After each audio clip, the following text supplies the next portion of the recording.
Okay, that was probably our least smooth transition into starting a show. We apologize for that.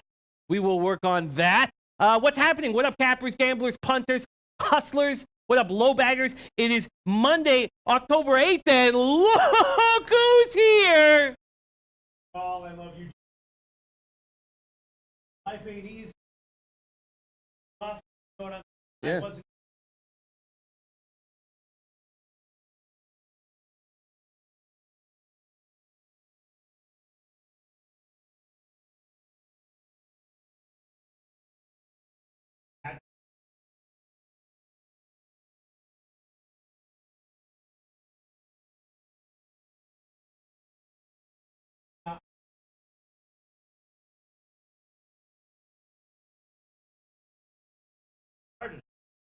Oh, for goddamn. Well, first, college football was going to be a nice little spot for me. And I told my dad, I was like, I can't. Oh, no, Mike. No sound. No, sound. I got it. I got it. Okay, we're in business. Okay, can you hear me? Sound is trash. Mm-hmm. What's up, guys? No sound. The man, the myth, the legend. And then I told my dad, I was like, man, I can't. The Pac-12's killing me. He's like, what do you mean it's killing you? Come on. And we went on 3 plays. He got me on 3 plays that we talked about, and they all lost. And that's how I ended my college week. Hockey started horrifying. Horrifying. But really? I think horrifying. I believe I'm 1-9. Did you do your book because you're taking a lot of puck line dogs? All puck lines, but still, there's no excuse for that, how horrifying that is. But that's fine. I'll keep rolling. And then we have a happy Thanksgiving for all our Canadian friends. Got some guys rolling with us right now. PRC Publicist saying, what up? Vegas Gun in the house. And Reef, New York City was waiting for you to Toto's Pizza. Didn't come through. Jansen Bonson wishing a happy Thanksgiving to all our Canadian friends. Happy Thanksgiving. And we got a great group of cappers with us. And it's been a horrifying start to the NHL season. It was a horrifying weekend in NFL for me. Did you do your preseason NHL research? Of course. You did? Oh, yeah. Okay, so you got various ideas of what teams you're looking for. I got futures on the Flyers that I think are going to pay off huge to win the division, win the conference, win the cup. I have futures on the Panthers. Now, we knew that the problem with the Panthers was their goaltending. Luongo already on the IR with knee injury. I've already put out a pick for today's hockey and made it an official pick and tagged you on it. Okay. And America says, Jimmy, just feeling our hockey puck line faves have been losing out, right? You'll get your mojo, man. Yeah, I'm gonna keep hammering it, but God, it's been thank God you're home. Thank God you're back. I need you back here desperately. So people who didn't hear what I said in the beginning of the show, I basically took a week off. I needed a week off, and I haven't been following MLB playoffs. I haven't been following anything except for college football. And college football, I had some nice. I should have tweeted. My big play was Ole Miss to get a big win over ULM. I tweeted out a bunch of plays which went about 50-50 if I recall. I had Florida State, which was a great call, but I also had Boise State and Oklahoma State, which were bad. I had Mississippi State, which was a winner. Shout out. We had one of the best blowback video of all time by DJ Big Boss. And he had gone over 3, so he went over what he was doing now to make money. He was on San Diego State and Hawaii. I tailed both of those. I didn't take San Diego State on the money line, which would have been the big sack play. But yeah, it's a battle. All right. But shout out to Big Boss. All right. Yeah, shout out to Big Boss. So I'm just easing my way back in. I have not, one thing we're going to do this year is we have to have mental health in these shows. You know what I'm saying? So I'm not going to try to be an expert on everything that I possibly can. I'm going to do my best. And if there's some things that I ease into or things that I ignore, that's just going to be par for the course. So again, MLB playoffs, I didn't even pay attention to on the week off. The beginning of NHL season, I didn't look at. College football, I did continue to follow. NFL this past week, I completely skipped. So, that's how this stuff is going to go. Yeah, Jessica Fine joining us. Faded Jimmy all weekend long, 8-2, 9-1 in NHL. Well, 9-1 wasn't the weekend. I only made 1 play on the weekend, and I did make 60 bets on the weekend, so I'm not entirely sure. But wait, Jessica Fine hasn't said anything racist yet to get banned?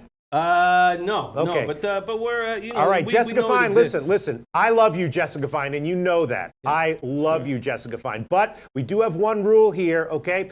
And we don't ban haters, but we do ban people who make racist comments. And I have seen you make a few comments that were a little bit borderline, Jessica Fine. So I'm just letting you know that if you do make racist comments, we are going to have to ban you, despite the fact that we love you. You know what I'm saying? Just giving you a warning, Jessica Fine. Okay? The hate, you will not get banned stand for. But I did see a couple borderline racist comments, and I was like, you know what I'm saying? And with that, it's just absolutely fucking unacceptable. Without question. And so please don't do that, Jessica. Not because we're anti-racist, but because we love you and we don't want to have to ban you. Yes. Yeah. All right, so let's get back to it. And we have a ton of, because it's Thanksgiving and a holiday in America, we have a ton of games. Jessica Fine says, I'm not a racist. Good, great. We're going to congratulate her for that, right? Yeah, definitely. All right. Okay. So let's see. What else do we have here going on? All right. So I'm going to be getting back into the swing of things. Jay the Gifted, Jimmy, I have a video for college football picks this week. Can I send them to you via YouTube? Yeah, Jay the Gifted.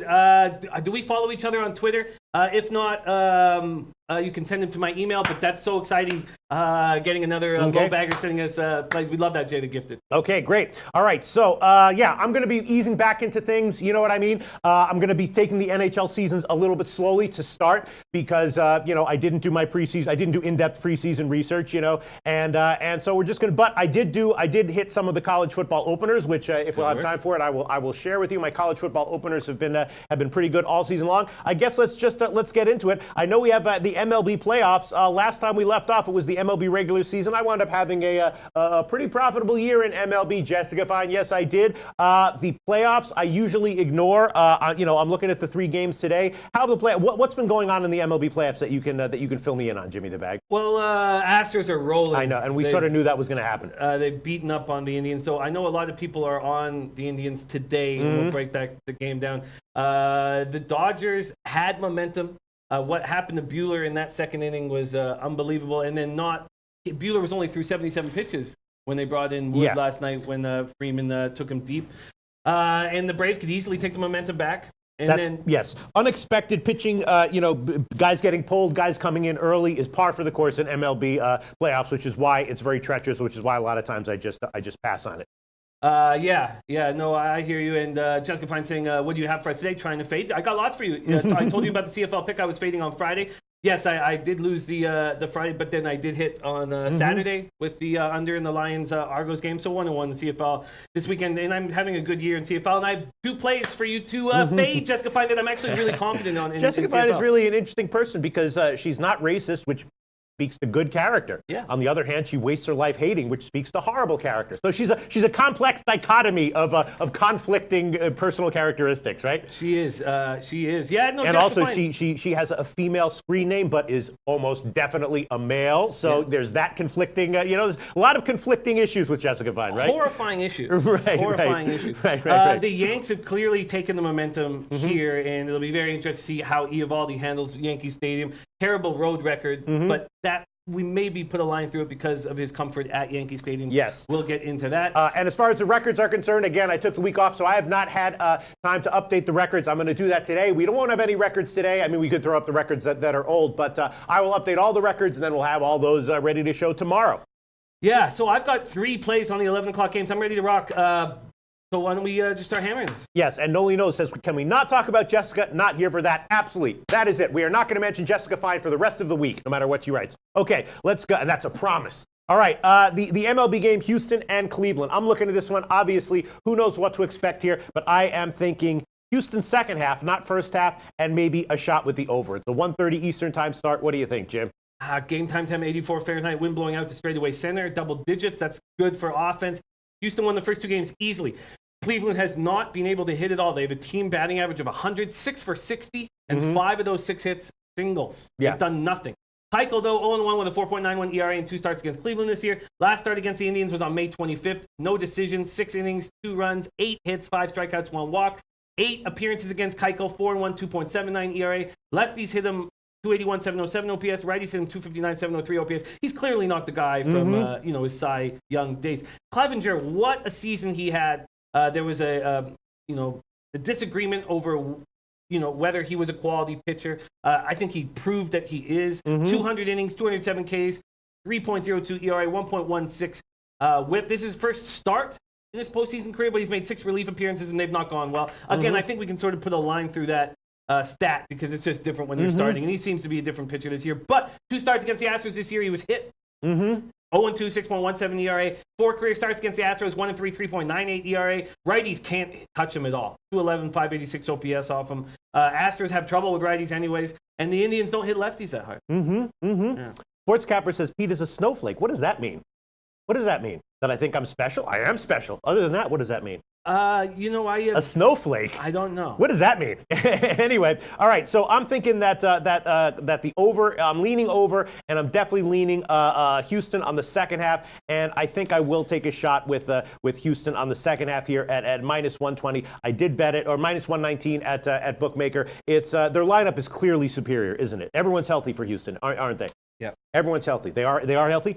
They are healthy. They're a healthy squad, and they're playing good baseball. All right, I'm taking Houston second half minus 119. That is an official pick here at Bookmaker. Tail, fade, or ignore. And I'm definitely leaning over on this one as well. You want to make a play on this one, Jim? No, not at this point. I'd like to hear what everybody has to say about the Astros Indians. Tormore says Houston's hit Clevenger this year, but Clevenger is pitching much better than Keuchel right now. Kobe says Keuchel did not end the season on a positive note with 6+ ERA during those games. Cleveland a 6+ ERA versus Houston this year, over 8.5 is my bet. Brief New York City, I think to be safe, Houston run line. Darryl Lyles, Cleveland first 5, Houston full game. Let's see what else we got. Jay the Gifted, Cleveland Indians are ready to go fishing. Astros run line. I'm not entirely sure what to do with this. What's the money line on the Indians right now? A lot of people give you. All right, so let's see on the Indians money line. Yeah. It is headed up a little bit. It's up to into the minus 120s. So the market is certainly expecting Cleveland to get a bounce back win here, which I wouldn't be surprised if it does happen. I'm just going to take Houston on the second half, and again, got to be leaning over. I'm just not sure if I want to actually literally pull the trigger on that one. Yeah, and what is it 8.5? And what's it juiced to? Even on both sides, kind of a standard line there.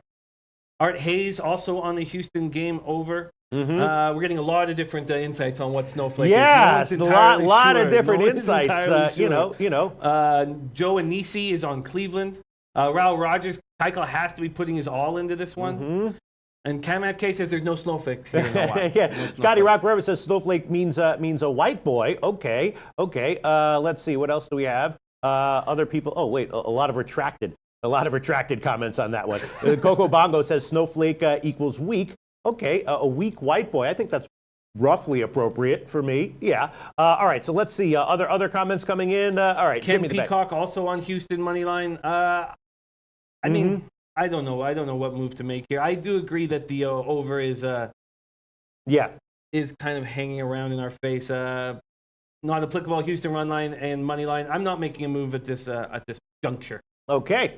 All right. So let's see. Let me just scan. All right. So nothing from Jim. I'm going to take a Houston second half, and before this video is over, I might throw on the over as well. Although I'm not quite sure if I want to get into that. All right. Farouk Islam though giving us a final score: Indians 5, Astros 2. Okay. Scotty Rock on the Indians first 5 run line at plus 105. First 5 run line on the Indians. Yeah, I'm taking Houston just on the second half. All right, so now let's look into the Dodgers and Atlanta. Hill against Fultonavich. This did not have an overnight line, but I was thinking about a shot with the under here. What's your take on this one, Jim, if any? Game time 83 Fahrenheit, wind blowing in sideways, pretty strong. Only 10 of the last 80 teams to be down the first 2 games of the division series have come back to win. Hill hasn't worked since, when is it? A while. It's last Sunday. Yeah. Won his last 5 regular season starts, so he was rolling. Finished 11-5, 5-0 with a 1.74 ERA in 9 games against the Braves. I like your feel on the under here because I think Fultonavich can have a bounce back spot, and Rich Hill is pitching very good. Lefties hit 206, 694 OPS off him. Righties hit 223, 686 OPS off him. Fulte in his first playoff game got caught 2 innings, 4 earned runs, 3 hits, 3 walks. Had a great season. Lefties 183, 618. Righties 208, 580 OPS off them. We know that the Dodgers hit righties hard. The Braves are hitting 269, 780 OPS off lefties. What is the total at? The total is 8.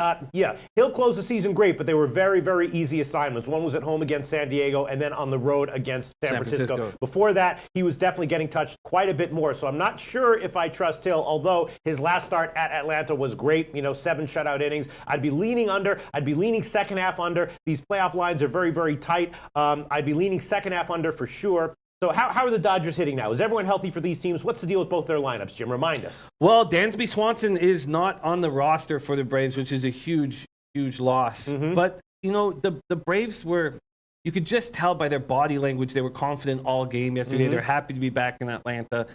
they believe in themselves. And now they get Fulte, who's more than capable of bouncing back from that terrible first start. All right, I'm going to take the second half under here. LA Dodgers, Atlanta. Second half under. It is 3.5, but it's minus 135. Second half under, 3.5 minus 135. I'll take a shot with that one. I would be leaning full game under as well. I'm just a little bit concerned about Hill. I don't necessarily trust him here as much as his last few starts of the regular season would indicate. And Fultonavich, great, but very up and down. And we saw his last start against the Dodgers was not good. So I'm going to stick with the second half under for now. By the end of this video, I might throw on the full game under, but that's going to be it for me on that game for now. And as far as Atlanta being a big home dog, is that justified? Well, the Dodgers are just smashing righties. They're smashing righties. So is that justified? I think you made a great point about who Rich Hill was pitching against in those last two starts. But I just feel like without Dansby Swanson, I've always felt that he was sort of other than obviously Freddie Freeman, who's been such a beast, but this year it just felt like he was the straw that stirs the drink, and it's a big loss. Okay, let's move on. Dom Ricci says Atlanta has a tough time with lefties. Shout out to Dom Ricci. Shout out to all the people that I see, all the supporters, all the people who make me happy when I see them every day in the show. Now let's move on to Boston and the Yankees. Obviously, Boston a big underdog here. Eovaldi, when he's on, he is close to lights out. He's just not very reliable, but when he's on, he is on. And Severino closed the season. Most of the second half was bad for him, and I predicted that in the All-Star break. But he closed the season pretty well, and I would be leaning once again here, first half under, and maybe a shot with Boston on the first half run line. What's your take on this one? Yeah, I can understand those plays. And Reef, my man, the real TC saying, don't forget these two NHL games at 1 p.m. Yeah, we're going to hammer these games. Do that don't right worry. after, and we got CFL games that ready also to go. Also 1 o'clock, yes. Yeah, so we're ready to rock. Bullpen has looked very good. 1 run, 10 innings against the Red Sox. Red Sox hitting 182 against this Yankees bullpen, and that's something that we expected earlier in this year. But they weren't great all season long, but we knew how strong these guys were. Sure. Eovaldi 6-7, 3.81 ERA, 1.13 WHIP. On the road, 2-6, 5.14 ERA, and we touched on that. Do you think that we can put a line through that terrible road numbers because it's Yankee Stadium, a place he's very comfortable with? I wouldn't put a complete line through it, but I would say take it with a grain of salt. Yes, definitely. He's pitching for the first time in a long time. He only threw 2 innings September 29th. Has not started recently. Faced the Yankees 3 times after being acquired from Tampa and was lights out. Yeah. Did not allow earned run in 16 innings, but a lot of that was right when he came to Boston, and he looked so much stronger than he does now. Lefties hit 254, 737 OPS off him. Lefties hit hard. Righties don't. Dom Ricci says, missed you, Pete. Welcome back. Shout out to you, Dom Ricci. Shout out to you, Dom Ricci. Yeah, if me loving Dom Ricci means that I'm a snowflake, yeah, consider me a snowflake. Absolutely. Color me guilty. Yes. If being a snowflake means wait, what am I trying to say? I'm not entirely sure. I'm trying to say that you love Dom Ricci. If I can't love Dom Ricci without being a snowflake, I don't want to be anything else but a snowflake. How about that? All right, let's move on. Perfect. I'm leaning under on this one. I'm leaning full game first half and second half, actually. I might just take I'm just a little bit concerned that either Severino or Eovaldi might be a little bit off their game here, but I'm definitely leaning unders, definitely leaning second half unders. The bullpens of both these teams should continue to be good, right? The Red Sox bullpen hasn't been quite as good, and both bullpens were used a lot in those 2 games as Hap had that short start as well. Severino looked good in that wild card game, but it wasn't like a lights out start. I mean, right? I mean, that he didn't even clear 5. He's been good. Last 3 starts before the season ended were good. In the postseason, his numbers are okay. 1-1, 4.50 ERA. 2-2 with a 3.56 ERA in 5 starts against the Red Sox during the regular season, and those are actually really good numbers considering he got pummeled in that 1 start. Red Sox smash righties, and Yankees hit righties hard too. Yeah, this is a tough spot. Yeah, I'm leaning under, and I'm leaning second half under. Any comments? Reef NYC, is Hicks still out? Yes, I believe Aaron Hicks will be out of the lineup. All right, I'm going to take what the hell. I do have a few units, not to burn, but I've had a pretty good read on baseball. Once again, I bet postseason baseball very, very, very, very lightly because expect the unexpected. It's sort of the flip of NHL and NBA, where I do much better in the playoffs than I do in the regular season. In MLB, it's the opposite. I do much better in the regular season and tend to feel a little bit lost in the postseason. But I'll throw on Boston, Yanks, I want to either take under or the second half under. I'll take the second half under here. 3.5 minus 125. Second half under, 3.5 minus 125. That could easily go over. And the more I think about it, the more I feel nervous about it. The bullpens have been used a lot, haven't they? And these are two tough lineups, aren't they? They did get the day off. They did get a day off. Sorry, Yaya's asking me to read his comment up there. I will. He says, "Hi, Mr. Peters. I missed you." Oh, right back at you. What was the best part of your vacation? And did you see? And did you see my NCAA football plays undefeated on Locks of the Week? Oh, Great very, job, very guys. nice. Very, very nice. All right, I'm going to take the second half under there, 3.5 minus 125, leaning full game under as well, and leaning first half under. It's just that Severino, you're right. He had some control issues. I could see some, and I think my favorite play on this one, is Boston on the first half. Probably run line, which would be plus a half, plus 105. The money line is plus 160. And I am going to take Boston on the first half. I just have to think about how I want to do this. How would you compare the Yankees and the Red Sox lineups right now, Jim? I mean, you can always trust Mookie and JD from the Boston lineup, but the Yankees are rolling. I mean, Judge is hitting, Sanchez is hitting, and we didn't see that, for the last 60, 70 games of the year because of injuries. So when these guys are running, now Stanton's still, not quite as loud as the other two, but man, when Sanchez is rolling and when Judge is rolling, this is just a fearsome lineup, and they have that confidence right now. They do, right? Yeah. Yeah. All right, I'm going to hold off on that one. I'll just take the second half under. So I'm taking L.A. and Atlanta second half under, the Boston Yankees second half under, Houston on the second half minus 119, and I guess I'll just leave it at that. Kylie Reynolds saying, told you, Jimmy, Buffalo Bills would win outright. Kylie Reynolds, my God, was that an incredible call because the market was going so heavy on Tennessee. I thought I beat that market move by 2.5 points and lost the game. Comic Ricky says, this is from the Urban Dictionary. Began use Suzuki as a put down for someone usually on the political left who is easily offended or felt they need a safe space from the harsh world.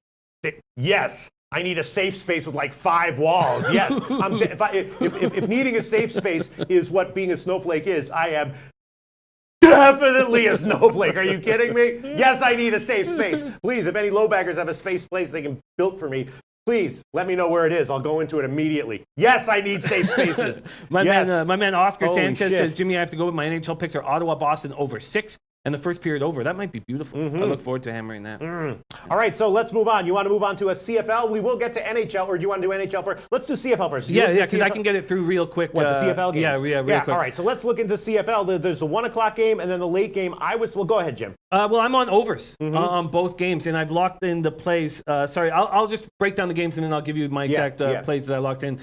Stamps have dropped just 8 games since 2016, but 2 of them here at Molson Stadium. And the market's putting more money on the Stamps, and I find that very dangerous. It's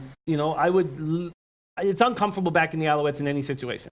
But here seems like a time that you might want to do that. I'm not going to do that. I am going to take the over here. A couple reasons why. Stamps offense is just rolling. They're coming off 38-16 win over the Argos. But they get their center, Williams, back. They get their leading receiver, Eric Rogers, back. And Bo Levi Mitchell never won at Molson Stadium, 0-2. He's the guy's 29-8-2 as a starter, and he's never won at Molson Stadium, so he's going to be ready to rock. Defensively, the Stamps have Deontay Evans back. In their secondary, they got Cardaro Law re-entering on the line. That's why I just feel like, this isn't a team going into a last-place stadium where they dominate all the time. So I think they'll be ready to play hard here, and that's probably why the line movement is happening in the way it is. The Alouettes looked better last week. They got season-high 29 points in a home loss to the Rough Riders, 34-29. Manziel, 9 for 16, 138 yards, 2 TDs. Big point is 0 interceptions. And he ran 5 times for 45 yards. Now they do lose receiver B.J. Cunningham and offensive lineman Tony Washington. Both are going to hurt them. In saying all that, I like the over here quite a bit, and I'm all over it. Coco Bongo says he liked the over in both of these games, and I was thinking that way as well. Of course, Calgary has had a terrible history in Montreal. Do we think that's going to continue? I mean, Calgary's in a great spot as far as their rest. They're very well rested for this one. They're getting guys back. So, but on the other hand, they're a massive underdog here. And Johnny Manziel, the more reps he gets in the CFL, presumably, the more effective he'll be, right? No? Yeah, the more effective. I mean, he started horrifying. So yeah, sure, the more effective. How effective will he be? I'm not entirely sure moving forward. I mean, they put up 20. Now, the one thing about Johnny is that he can put up 130 yards in the passing, and the team still scores 29 points. Yeah.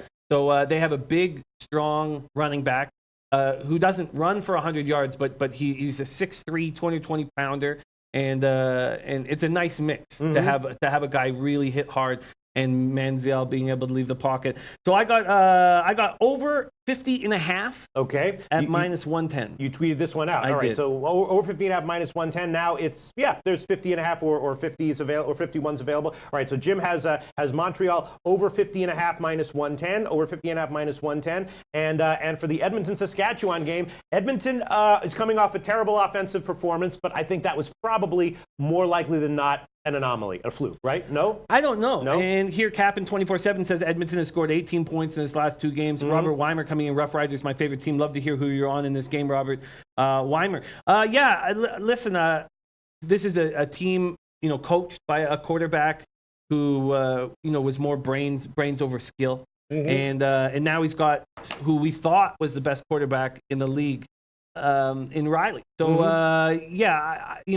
Eskimos at Rough Riders. I expect Eskimos lost 4 of their last 5 games. They're hosting the Grey Cup this year. They struggled horribly. And Riley looked terrible. 164 yards, no touchdown passes, 2 interceptions. I can't remember the last time he didn't throw a touchdown pass. And he lost Duke Williams at the very beginning of the game. Duke Williams is good to go. It was a shoulder injury. They thought could be worse. He's good to go. That's a big deal. And Zach Collaros is firing on all cylinders. 394 yards, 1 touchdown, 1 pick, won the top performer of the week honors for that play. The Riders have been probably the best team in the second half of the season, 6-1. I think there's going to be points in this game. Okay. I was on unders this weekend. I'm on overs here. I got over, let me just tell you exactly what I got. I got over 53. Okay, so this is another official pick for you. Oh, excuse me. I got over 52 at minus 110 at the Greek. I bet it at over 52. That line has been headed up. So this is another official pick for you, right? Yes. Okay, so over what? 50? Over 52 at minus 110. All right, so Jim's on both overs. Coco Bongo agrees with that. Tomarino Tomor says Manziel doesn't have the arm strength to be a top quarterback against professional players, in my opinion. He got away with a weak arm in college because of athleticism. That's true. But I think it's a great point. But athleticism is more of a factor in CFL than it is in the NFL. I know that the CFL is still professional players, but there's a lot of top-level college talent there, and my sense is that his skills would probably translate well to the CFL. Better anywhere, there's no doubt about it. I mean, wider field, longer field. So yeah, absolutely. I mean, when you watch a game in the CFL, it's so different when you're actually on the sidelines and when you're on the sidelines of an NFL game. The field's so wide, you know. But yeah, no, I think that you guys are both right. I think that Tomor's right, that the arm strength is an issue, that receivers know they don't need to go too deep, when they defend, and that helps the secondary. But yeah, he can run, and he's not making dumb mistakes like he was before. He's not making risky passes like he was before. So I think that's true. I like the overs in both these games. I think this is a great spot. Trenton Claxton says Calgary free money, y'all. And Trenton Claxton knows what he's talking about when he says free money, y'all. But this line's now creeping up. Is it past 13.5? I mean, it's dangerous. Which one? The Montreal line? Yeah. Up to 13.5. Bovada's still at 12.5. All right, so Jim's going to take both overs. Coco Bongo agrees with that. I'd be leaning over in the Edmonton-Saskatchewan game as well. What's your take on the market moving in Edmonton's favor, though? That's kind of odd, right? It is. It's odd. It's hard to figure out exactly why they think there's going to be a bounce-back spot. I mean, it's just like horse racing, sort of, when these teams are terrible. You got to give them excuses. And when you can give them legitimate excuses. So what are the excuses we give Edmonton last game? I mean, that was awful. That was in front of their home fans. So they've been destroyed in the media all week. Again, they're hosting the Grey Cup. They get Duke Williams back. But, they're not scoring. They're not putting up points. So, but in saying that, these are huge games in Canada, these Thanksgiving Day games. And there's no better place to play than in Saskatchewan. It's going to be sold out and crazy.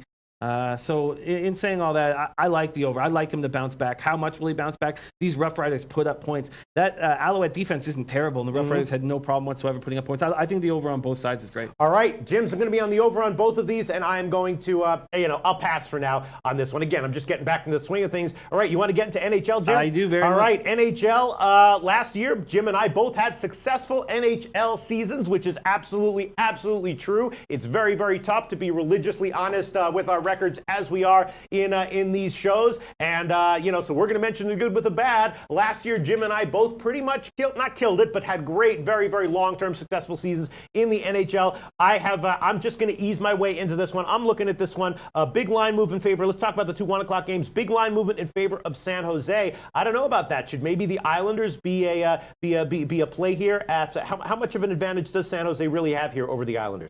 this is a crazy game. There's so many things going on in this game that we need to start discussing and figure out. The first off, remember last year when these Western teams would come to Brooklyn, we would hammer the Islanders to great success. Now, this is Nyler's team without Tavares. The guy says, Jimmy, will you just be taking puck lines this year? Would you recommend this tactic? I believe that probably 75% of my plays, 80% of my plays will be puck lines. And then we have Robin Lehner. So now we have an explanation on what the hell happened to Robin Lehner last year. He entered alcohol rehab, and he began receiving treatment for bipolar disorder. Okay. And we talked about some of the things Robin Lehner was saying, and they were nuts. Remember when he was saying it's like the whole world's against us and all that stuff? And I was like, this guy's nuts. So how is he going to handle this? I expect him to be better. I expect him to be much better. Now we're talking about a Sharks team that's put Joe Thornton on IR. I tell you what, everyone's going to be on the Sharks, and we had huge success. Now, this is a game I'm going to watch. We had huge success fading these Western teams when they came to Long Island. Islanders dropped their home opener in a good game, losing 4-3 to the Predators, followed it up with a 2-1 win over the Hurricanes. Their defense looks stronger. Everything looks stronger. It's a Trotz coach team now. There's more responsibility. The Sharks lost their home opener to the Ducks. They completely outshot them. Then they went in LA and won. That's very impressive. So now with Thornton out of the lineup, their first line's Meyer, Pavelski, and Carlson. Second line, Hurdle, Couture, LeBlanc. And the third line's Kane, Suomela, Donskoy. You know what? If I had a free play, I'd be on the Islanders. You would be on the Islanders. And what's the argument against it? Because San Jose just has such a strong forward, a bunch of forwards. It was impressive going into LA and winning that game. But this is a Sharks team that's changing everything with Carlson now quarterbacking this team and having the puck a lot. My man Smooth in the house. Loved having this guy. A great guy. Barca man, Islanders are 1-7 in their last 8 versus Western Conference. It's not that. It's in Brooklyn. They have an incredible record against Western Conference teams coming into Brooklyn. So all this stuff. And who is Robert Lehner now? All these questions. There's too many questions. Thornton not in the lineup. Sharks traveling all the way across the country. Right. There's no doubt if I had a free play, I would take the Islanders, but at this point, I'm staying off. All right, I'll take a shot with this one. I'm going to take the Islanders -1 for a big score. The puck line here, I'll use the Pinnacle line at +373. Bet365 does not have an alternative puck line for this game right now, but I will take a shot with the Islanders -1. The money line right now will be I'll use 155 at Intertops and a few other places +155, and the alternative buck line +373. I'm going to take a shot with the Islanders Islanders -1 for a big score there. We have to stop everything. I10J Rono, ITNJ Rono, beloved low bagger. It's his birthday today. Shout out to ITNJ Rono. Shout out to ITNJ Rono. Yeah, happy birthday, my man. He says, picks, please. Yeah, let's keep talking. Okay. Let's keep finding out what's the best. And I know what I like the best here. Eric Swiatek says, Islanders is the value side. Anything else is perception. Mr. Gokster likes the Islanders first period. Yes, a lot of times when I'm looking at big underdogs, the first period is the way I'm thinking as well. All right, I'm taking a shot with the Islanders -1. I love it. Money line +155, -1.5 line at Pinnacle +373. So, I love it. I mean, this is the time where this Sharks team does look susceptible. Right. It's a whole new system with a new guy quarterbacking and holding onto the puck and making all the outlet passes. This is a team that's just traveled all the way across the country. I think it's a great play. Now, I'm just having a terrible start to the NHL season. I just don't feel as open to taking it. I feel you, Jim. But listen, let me tell you something.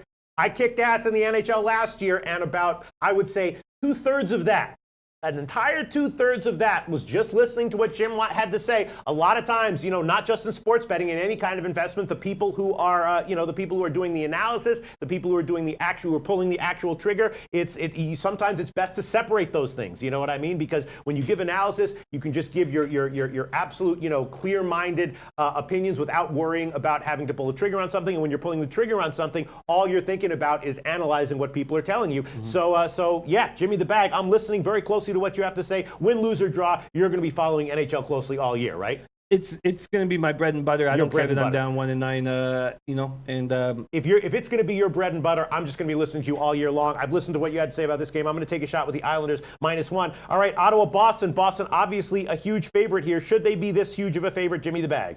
yeah, they should be. Mm-hmm. And that 7-0 loss in Washington was just crazy. They went into Buffalo and beat them 4-0 right after. This is a very, very skilled team. I mean, they got like Marchand. Mm-hmm. So it's 6-0 in the game. And then Lars Eller scores and celebrates like it's a big deal. And Marchand goes over and bloodies him. Mm-hmm. Then he gets in. Then he assists on all 4 goals in Buffalo. He's just Sonny Vega joining us, man. Shout out to Sonny Vega. He had a great video for us too. Last week, you mean? Yeah, it was hilarious. These guys are just upping their game. But I got to show you the Big Boss video. Both these guys just took it to another level. Awesome, It was awesome. This is a Boston team that with guys like Marchand, you just can't help but be accountable. And this first line is just so dangerous. Mm-hmm. And right now you're dealing with a healthy Bruins squad.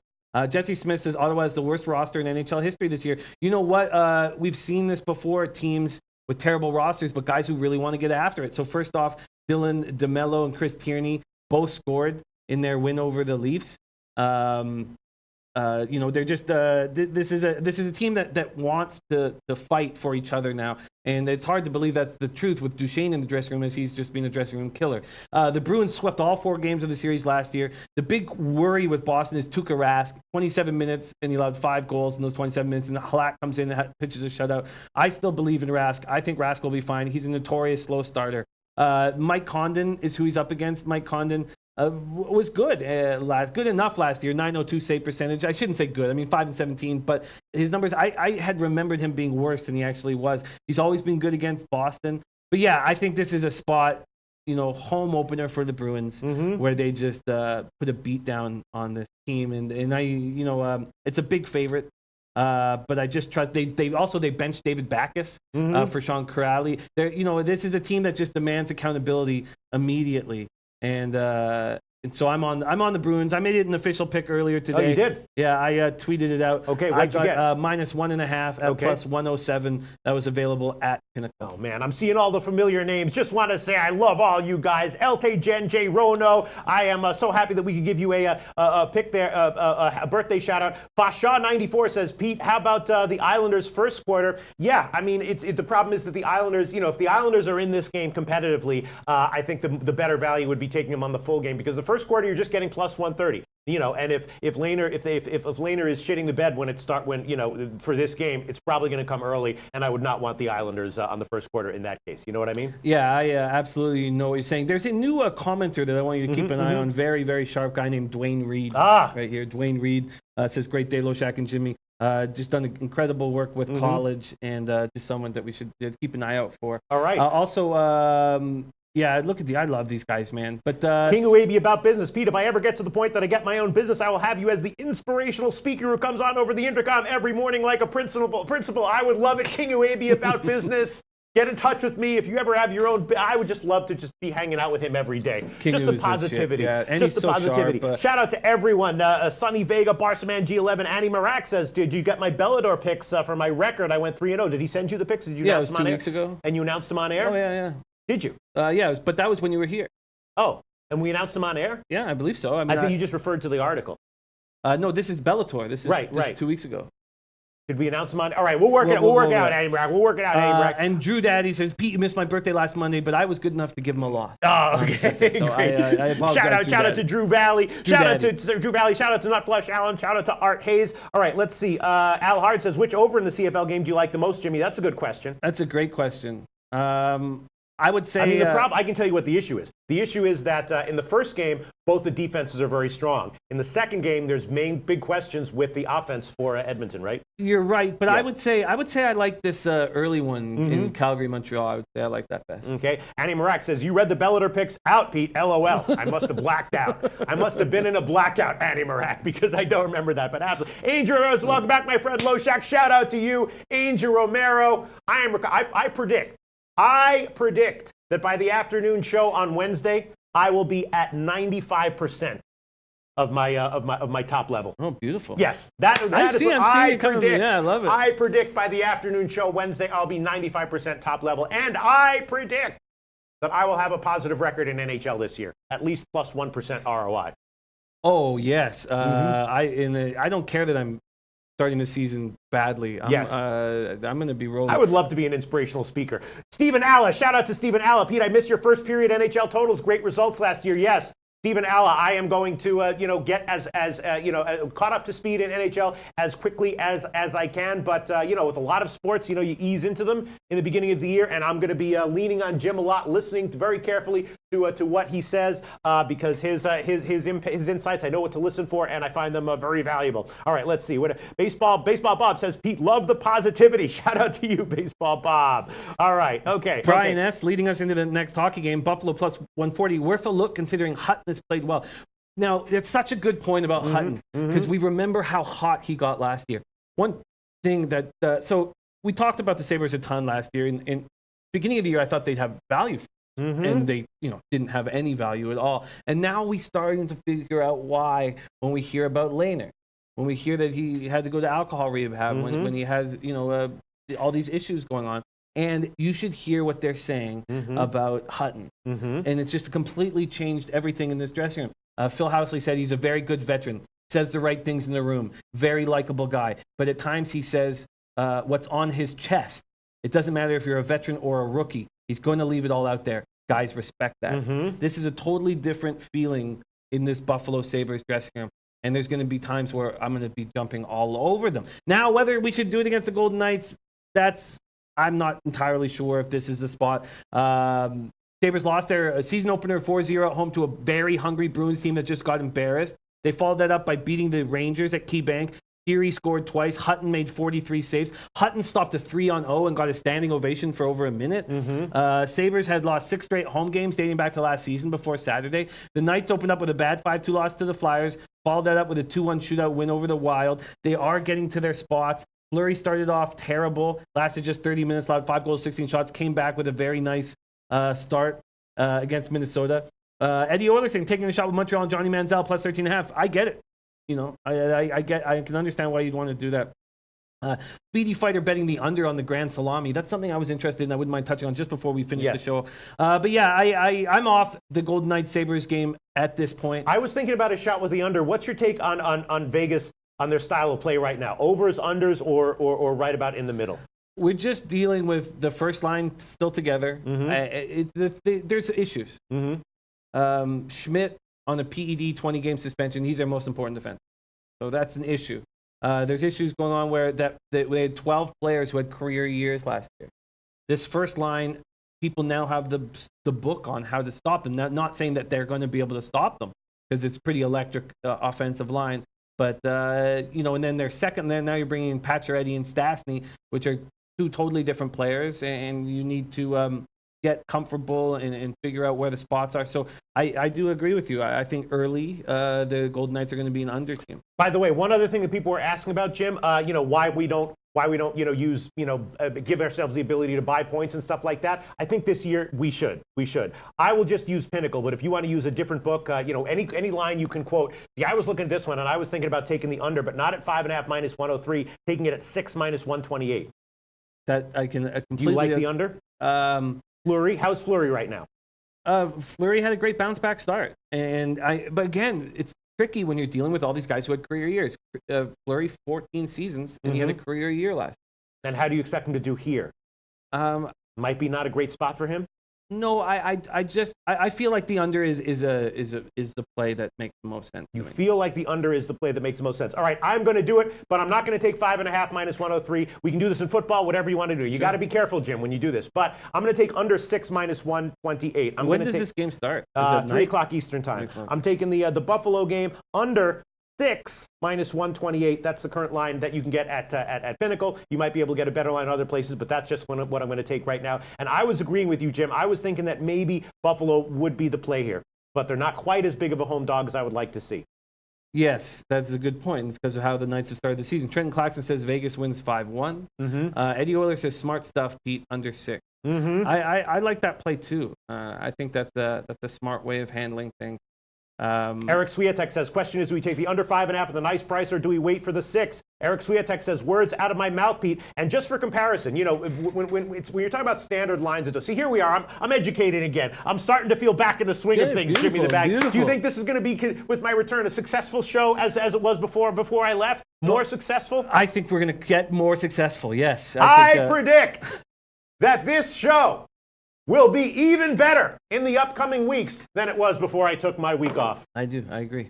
Now, I just want to point something out here, right? When you're buying, you have to be very careful about how much books charge you for the various things that you do. Now, if you wanted to buy from 5.5 to 6, right? If you have Pinnacle, you can get 6 at -128. If you have Heritage, no offense, Heritage, right? Great book, but if you have Heritage right now, you'd be taking -152. Jesus. And, you know, if you think the difference between -128 and 152 isn't that big of a deal, you're wrong. That is a massive difference, right? Right? So just be aware of these things. Just be aware of these things. My name is Peter Loshak. His name is Jimmy the Bag. You're watching the Loshak and the Bag show here at SBR Videos. I have made the under 6 -128 Buffalo and Vegas as an official play, Jimmy the Bag. I am a snowflake. Fuck it. Let's go. Let's move on to Anaheim and Detroit. Once again, we got a huge underdog line here. Once again, I'm thinking Detroit. Should they be this big of an underdog? I know they're on a back-to-back. What do you think, Jim? No, they shouldn't be. And this is such a young squad. Now, first off, Kobe's saying that Getzlaf is questionable tonight. I do not expect Getzlaf to be in the lineup. Henry has been filling his spot in practice with Raquel and Troy Terry. You know what? If the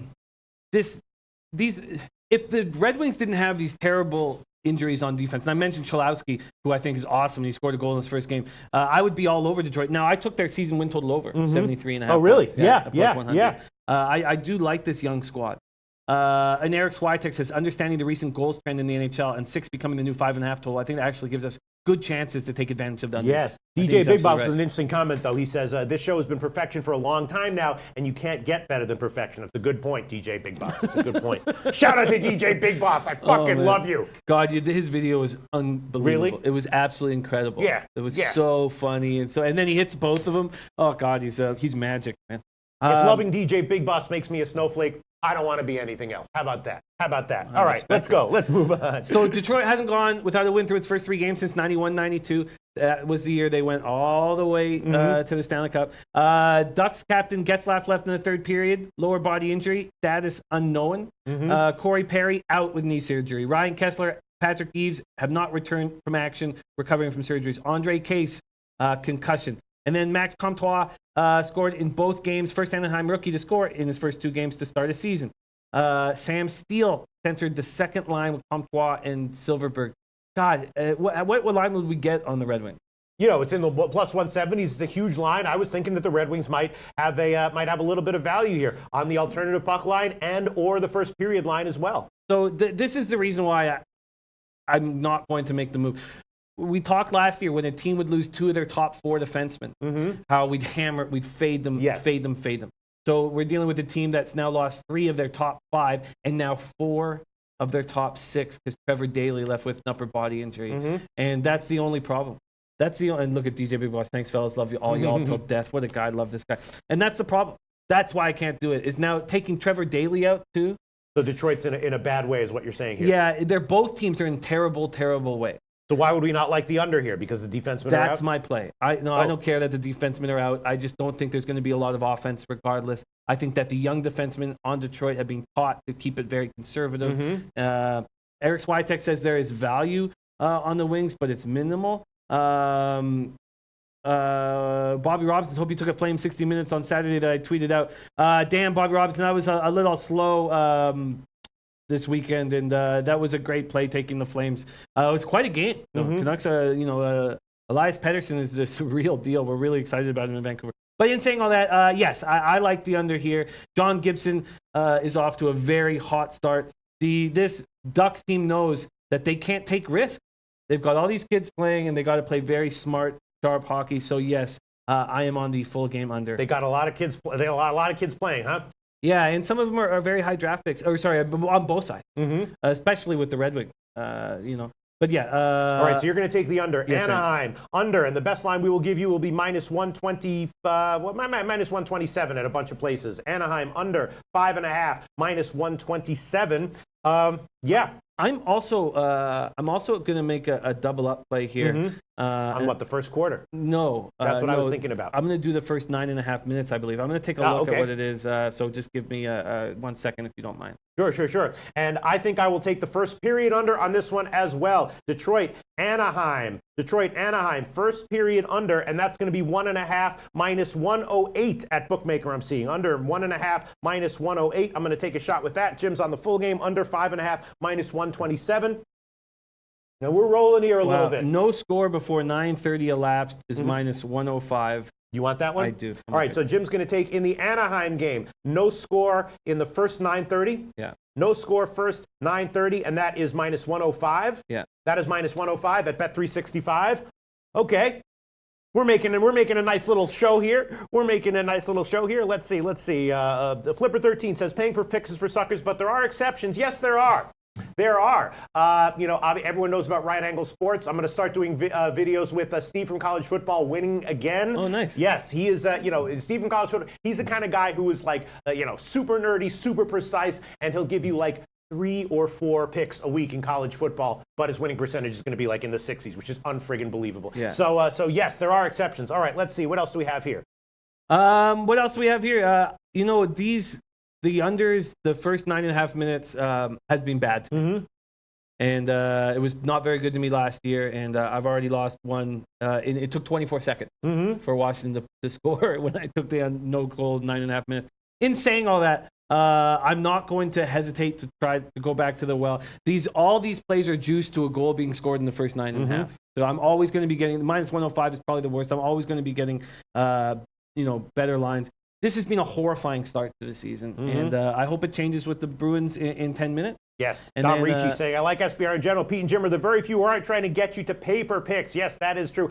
I do actually, though, have premium packages, but, like, it's for a reach around. That's what, reach around. I mean, if people are interested in my college football package, which includes all the way through the bowl games and includes NFL playoffs, you can have the entire college football package. It includes NFL playoffs for a reach around. No currency. Yes.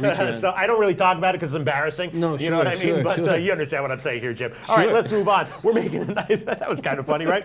All right, so here we go. These are the picks that we have given so far. Jim has given Anaheim no score first 9 minutes and 30 seconds minus 105. Boston puck line plus 107. The Anaheim game under 5.5 minus 127, and both overs in the CFL games. My plays, Boston Yankees, second half under 3.5. Houston, second half. And the Dodgers Atlanta under second half, under 3.5. In NHL, I'm on the Islanders minus 1. Detroit Anaheim first period under. And the Buffalo game under 6, minus 128. And yeah. What else do we have here? Mr. Goxer saying he agrees with Detroit and Anaheim. I believe he's saying that he already took the first period on the full game. But I believe he's talking about that game. Yes, Eddie Euler leans Wings Ducks under 5.5. Flipper 13, not afraid to bet the Red Wings at this line despite all the injuries. He bet the Red Wings at plus 180. Eric Swiatek, there's value on the Wings, but it's minimal. I love that. I love you guys. I'm just had such a terrible start to the season. And people talking about official records and all that stuff. Our records will be good to go tomorrow, and you guys will see how horrifying it's been. But in saying that, I am going to take these dogs that you guys are seeing. And I probably should be on the Islanders today. The Red Wings does scare me because we have certain things, certain kind of black and white rules that we did to succeed last year, and that was fade every team that's missing these defensemen. I kind of want the Red Wings to open up 0-11 or something like that because we're going to have a ton of value back in these guys when their D comes back. And why don't we just start with Daly? For me, I'm just going to wait till if we get one of Eriksson, Daly, one of these guys to come back, I will immediately Kronwall. These are 3 very important veteran presences that are defensive-oriented. Eriksson not as much as Kronwall and Daly. But as soon as they come back, I'm going to be hammering them. All right. So I guess that's it.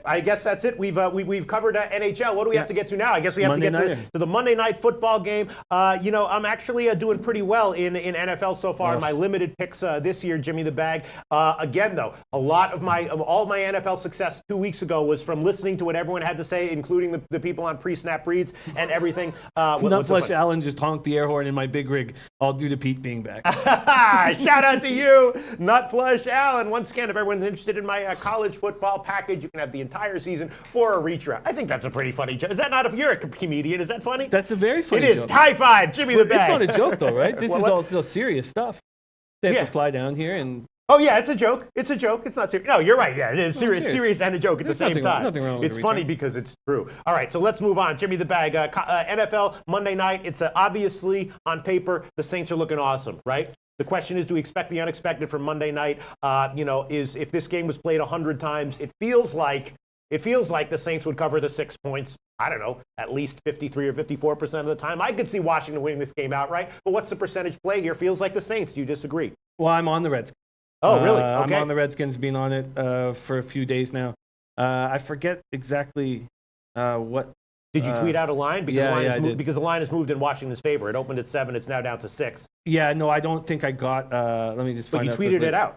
Yeah, let me hear. I got 6.5. Okay. At plus 100. Okay, so Redskins plus 6.5, plus 100. Yeah, I mean, it opened at 7. It's now down to 6. It's just that New Orleans has the explosive offense. Now they're getting Ingram back. So the Redskins are getting no respect. Right. No respect. This is the first week we have teams coming off the bye. Obviously, it didn't really work for the Panthers. But this Redskins defense being obliterated with injuries, especially last year, they're healthy. And so we have some questions here. Did the Saints actually turn a corner last week? They played a bad Giants offense, but how bad is the Giants offense? I mean, they just put up 30 plus for the first time since week 17 in 2015. Mm-hmm. To me, Josh Norman had a hamstring issue. Mm-hmm. He's great. Adrian Peterson, ankle injury. He's great. Trent Williams, knee surgery. Now he's eased his way back into practice, feeling good. Yeah, the Saints have Mark Ingram. Yes, the Redskins are getting nothing out of Doxson. All that said, I just think the Redskins are being terribly disrespected here. And the Saints have not proven that they deserve to be this big of a favorite. And I'm happy to take the point. Yeah, I mean, when I look at this, I don't have the betting numbers in front of me, but I'm sure that the public is more on the Saints. I don't know how strongly, but I would assume at least 60% on New Orleans. And the line has moved in Washington's favor. So my assumption would be, again, I don't know this for a fact, strong assumption is that the money favors Washington. So you're probably on the right side there, Jimmy the Bag. And what about a shot with the over? The issue, I guess, is that Washington's defense has been pretty good, and their vertical passing game has not been that good, right? Yeah. Look, Corey Dickerson setting himself up on his card, taking the Redskins plus 12.5 in the under 58.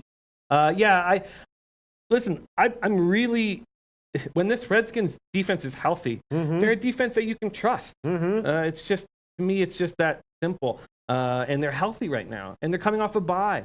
And Scotty Rock forever says Saints win the game with ease.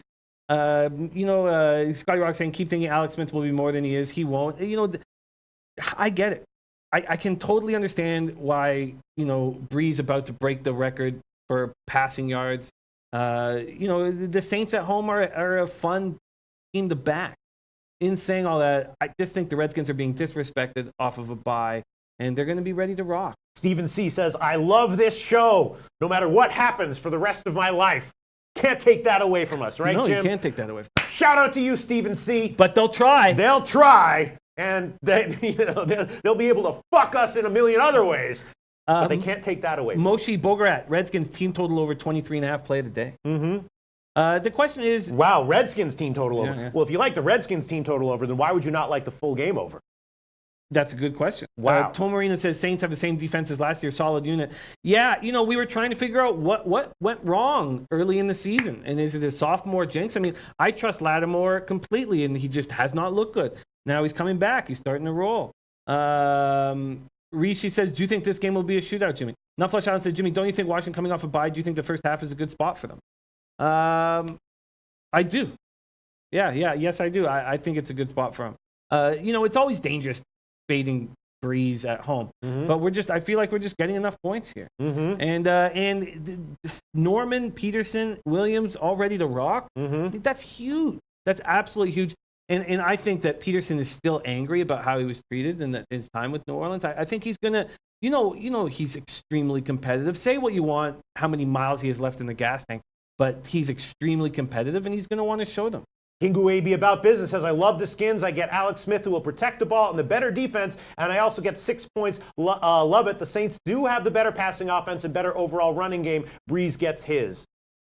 Yeah. No, I and then we're going to see Ingram back.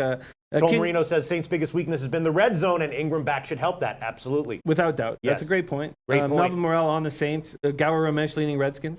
King Yu says 500th career touchdown today. It will be Rocky New Orleans. I think the Skins may be the play, or Skins first half. I can see Breeze winning it late. They're in the dome. I expect the points. Eddie Euler, Redskins and points and game over. Redskins plus points and the game over. Reef, New York City, saying Saints worst secondary. They've looked very bad. Yeah, Trenton. but then Tom Marino says he thinks teams with top receivers will give the Saints problems, but the Redskins are bottom 5 with Doxson out. Yeah, the Redskins don't have, relative to the rest of the NFL, a strong downfield receiving core, right? Yeah, there's no doubt about that. But they can get a lot out of their tight end. But no, these are all good points. I'm just taking the fresh team off a bye with the points. And Eddie Euler says, over it is. While I bring up the college football line so I can talk about the college football lines that I did hit on the openers, Jimmy the Bag, why don't you talk about a shot with the over here? Because we know in today's NFL, there's a lot of these games with totals in the 50s that should be 5 points higher. Why would this not be one of those games? The question simply is, by the way, not applicable, putting a $50 parlay on our hat. Yankees, Redskins. Yankees, Redskins. Yeah, okay, all right. You know what? The issue is, did the Saints turn a corner last week? It's quite possible when you're dealing with, the defense that has crucial members of the team and the roster on defense being sophomores. Did they gain confidence last week? And will they keep that rolling? That's very possible. And then you're dealing with the Redskins defense that is healthy and good. So, you know what? I like this spot, but I can totally understand both sides. But here, I'm going to take the points in a fresh squad. And I think if I do that every week here, I'll hit over 54%. Okay. So, but Raul Porwando is the over 51 with the Saints game. Raul Porwando, excellent with totals. And Over the Pants Butt Stuff says, best sports betting show on earth.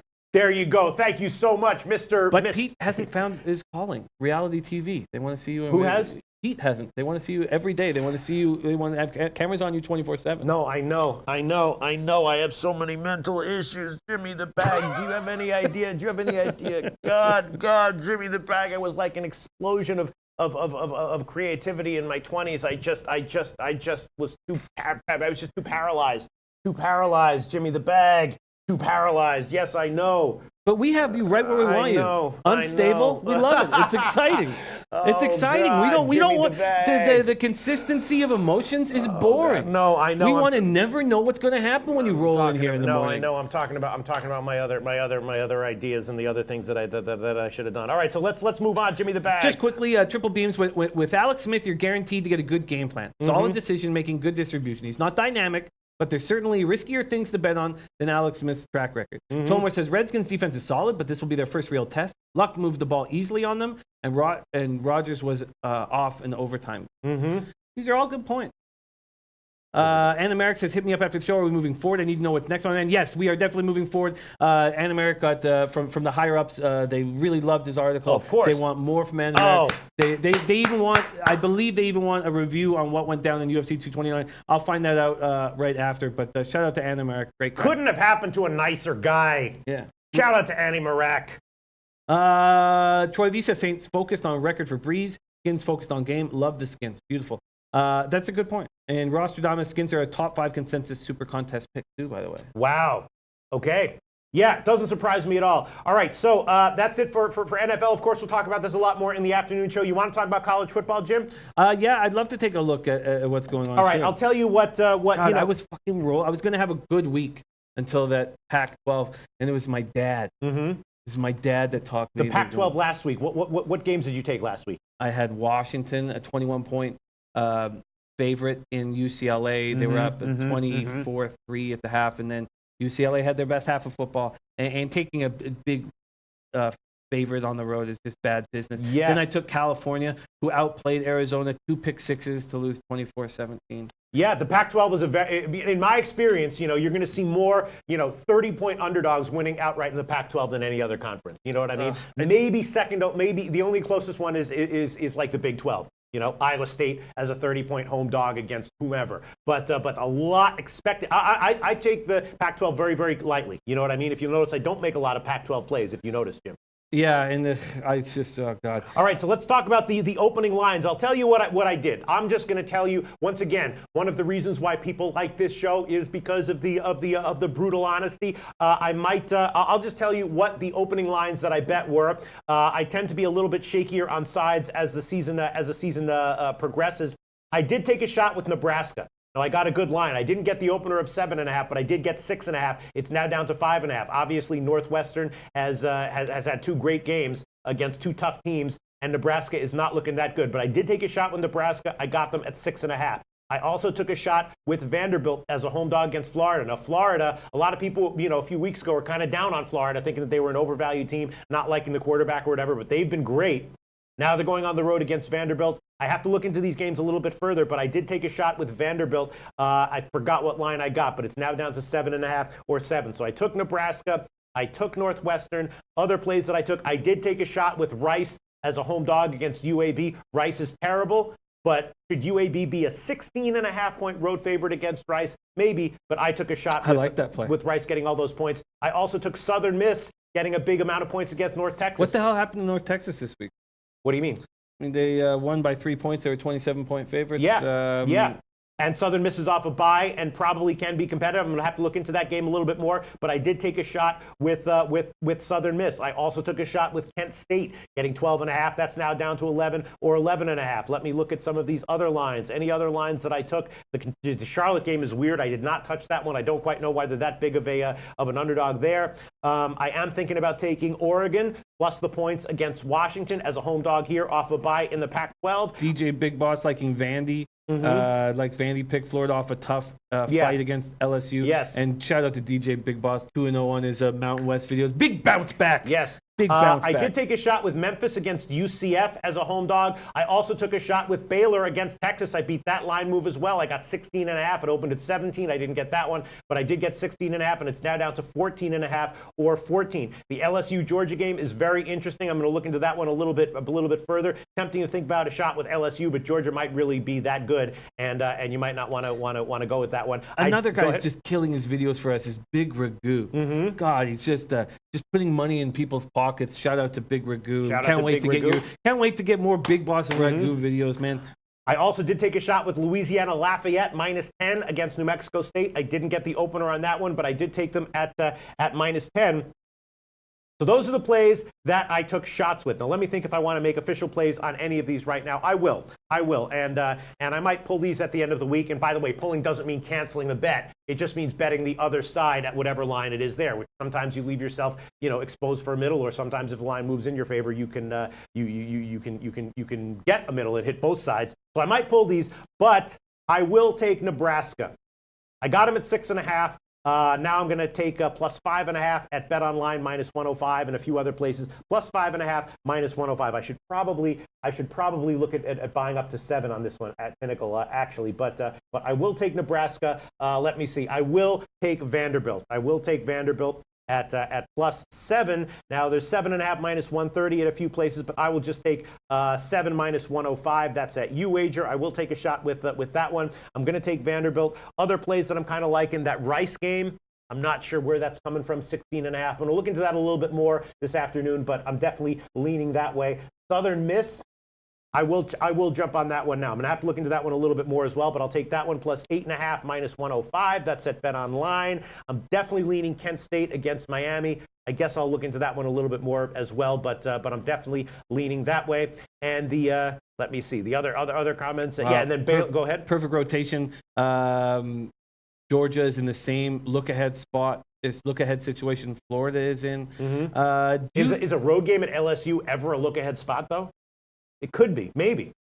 What do you think about Tennessee getting 16.5 points in Auburn? I was leaning Tennessee. I mean, Auburn is obviously a team that, in general, is a team that I think is overvalued. But kind of, so is Tennessee, though. Kind of, you know what I mean? So you have two. If Tennessee was a team like I don't know, Vanderbilt or some of these other teams that I think is actually appropriately valued or maybe a little bit undervalued, I'd be all over it. But Auburn's a team that I'm looking to bet against. So is Tennessee, though. You know what I mean? Yeah, you're right.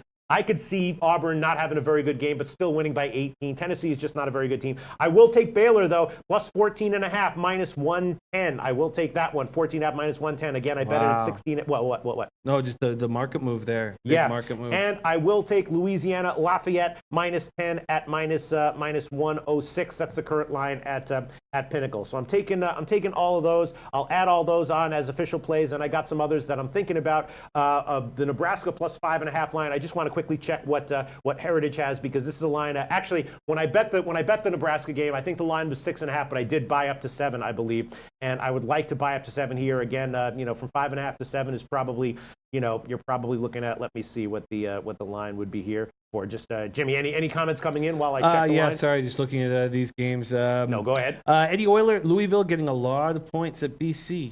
Yes, that's what that's is an that interesting line game there? as I well. missed that one. I don't know, but check the comments, Jim. Let's keep this shit rolling while I try to find the Nebraska line, so I can see what Pinnacle would have to buy up to 7 at the current line. Perfect rotation. Georgia Tech is a lock for me as well. Mm-hmm. No one is ready for the triple option. Vicious. Mm-hmm. Arthur Meade Jr. is Purdue over Illinois. God, Georgia Tech. I mean, they put up 66 points last week. They're just rolling. Yep, they definitely did. All right, you know what? I'll just buy it up to a 6 minus 113. So I could have had 5.5 minus 105. I'll take Nebraska plus 6 minus 113 instead of 5.5 minus 105. Taking Louisiana Lafayette minus 10, Southern Miss plus 8.5, Vandy plus 7, Baylor plus 14.5, and then I got some other leans that I'm going to look into and maybe add on to my college football record as well. And Arthur Meade liking Purdue over Illinois, and then perfect rotation saying don't lay 10 on the road with Purdue. Don't lay 10 on the road with Purdue. Yeah. Don't lay 10. I wasn't. Who's he talking to? He's not talking Arthur. to me. No, okay, Arthur, okay, yeah, okay, Arthur okay, liking Purdue there. Perfect rotation. Both all these guys are so sharp. Love having Arthur Meade and perfect rotation. Everybody rolling. Patrick Riley saying, Brian Watts saying, who's Georgia Tech playing? They're playing Duke. Very, very, very interesting. Okay. All right. Kyle Jack saying, what's up, guys? Missed the show. Unfortunately, Kyle Jack's MAC play of the week, Northern Illinois, cashed easily.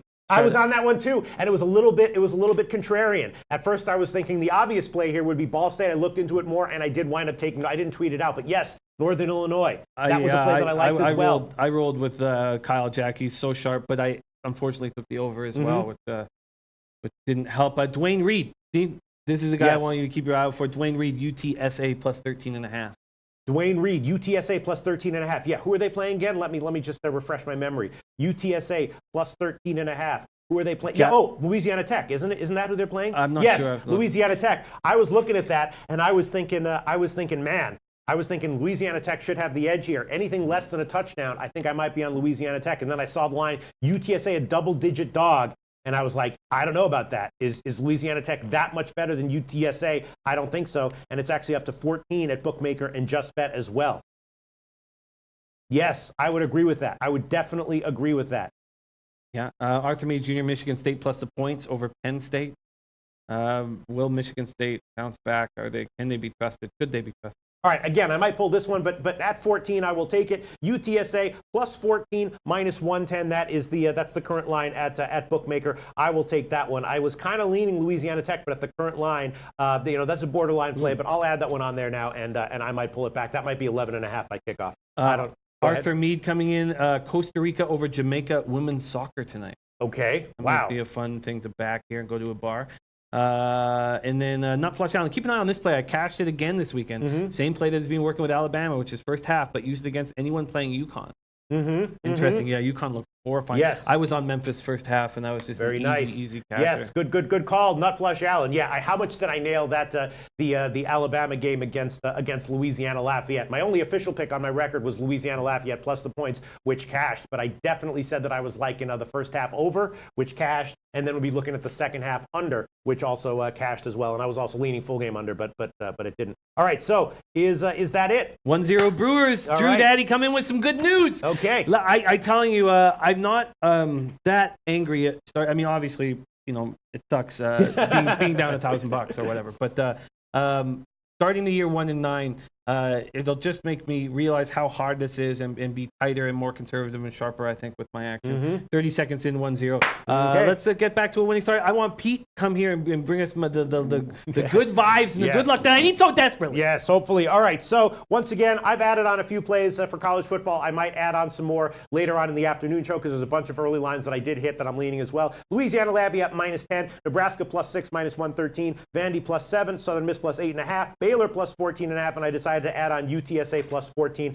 I was thinking that way as well. I mean, initially I was leaning Louisiana Tech, but I wasn't expecting the line to be where it was. Now that it is where it is, and Dwayne Reed says that he likes UTSA, I will take a shot with that one, and I did it. All right. And some guys saying, how do you feel about Astros and under? What are your best bets among all your plays today? My best bet would have been the Bruins. It's easy to say now. Yeah. But that was my only hockey bet until I made the under on the Red Wings and the no score in first 9.5. When I look at all the plays here, I really love that over already started in CFL. So my two favorite plays are already off and rolling. So I like the over in that Stamps game, and I like the Big Bad Bruins. Flipper13 says, Pete, Southern Miss is not 8.5. It's +6. Wait, Southern Miss? Wait, I'm looking at SBR odds right now. Southern Miss. I just saw 8.5, which is what I bet it at. They're 8.5s all over the board. Yeah, across the board. I have the same thing. 8.5 across the board. All right. Well, hopefully it gets to 6, but I bet it at 8.5, and I'm looking at 8.5 right now, which is what I'm seeing. All right, that's it for today's show. We're going over, of course, the first Monday back for me was a little bit off, a little bit sluggish, but we'll be back in the afternoon. And like I said, I made a prediction that by the Wednesday afternoon show, I will be at 95% of full mojo. We'll see if that prediction comes true, but that's what I feel is going to be the case. We'll see you tonight at 6 o'clock Eastern time.